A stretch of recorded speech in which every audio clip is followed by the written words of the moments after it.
Hello everyone, welcome back to my channel. আজকে আমি এখান থেকে স্টার্ট করছি ভিডিওটা।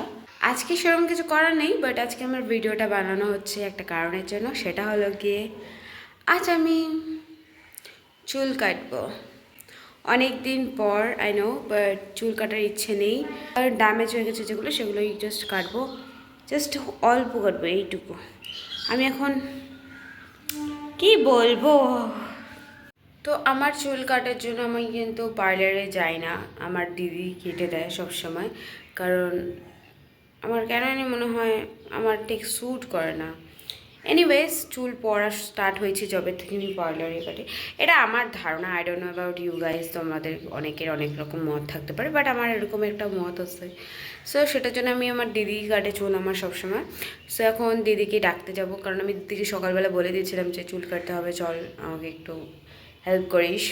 সো এখন ওকে ডাকতে যাব। ওর বোধহয় খাওয়া দাওয়া হয়ে গেছে maybe. So let's go to call her. এখন এরা কান্নাকাটি করছে কারণ এরা মোবাইল দেখতেছিল।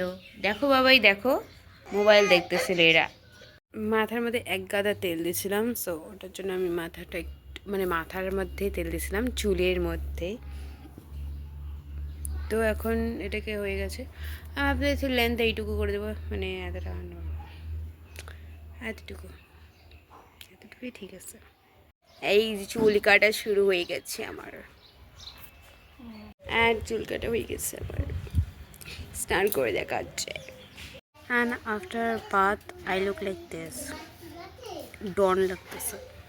স্নানের পর আমি একটু বেরিয়ে পড়ি আমার ক্লাসের উদ্দেশ্যে। তারপর ওখান থেকে আমি চলে যাচ্ছিলাম গোর্খাহাটে। আর যাওয়ার কিছুক্ষণ পরে কিন্তু অনেক বৃষ্টি শুরু হয়ে যায়, তাই আমি আর সেভাবে রেকর্ড করতে পারিনি। যতটুকু করেছি আমি তোমাদের সাথে শেয়ার করবো। যাওয়ার সময় ওয়েদার খুব ভালো ছিল, কিন্তু যাওয়ার পরে ওয়েদারটা খুব খারাপ হয়ে যায় আর খুব বৃষ্টিও নামে। তারপর বৃষ্টি শেষ করেই কিন্তু আমি বাড়ি চলে আসি। এনিওয়েজ, আজকের জন্য এইটুকুই। দেখা হচ্ছে নেক্সট ব্লগে। বাই।